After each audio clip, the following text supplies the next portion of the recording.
A wallflower at the biggest resources party the world has ever seen.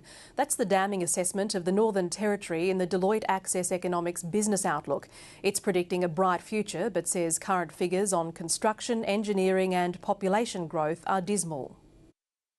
The Northern Territory's betting on a gas-lit future and says the report supports that view. We're expected to be the second fastest growing jurisdiction in our nation through the next 5 years. Incredibly impressive for a small jurisdiction. But in the colourless field of finance, Access Economics doesn't mince words.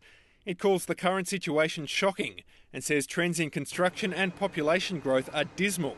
It says for 2010-11, private equipment investment was down 31%, commercial construction was down 22%, and housing investment was down 11.7%. Where we should be performing up there with Queensland and Western Australia, we're not.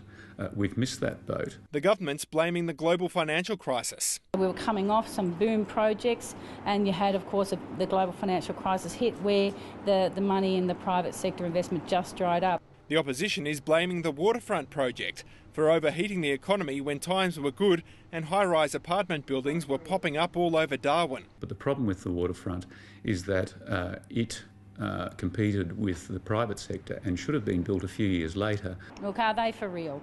You go and ask anyone in the construction sector around the Territory and they say the Waterfront development was the right project at the right time. But there's a warning of a slowdown in new greenfields gas developments like INPEX. I don't think there will be any more developed in Australia this decade.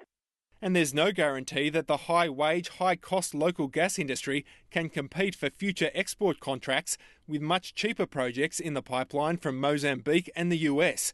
Rick Hine to ABC News.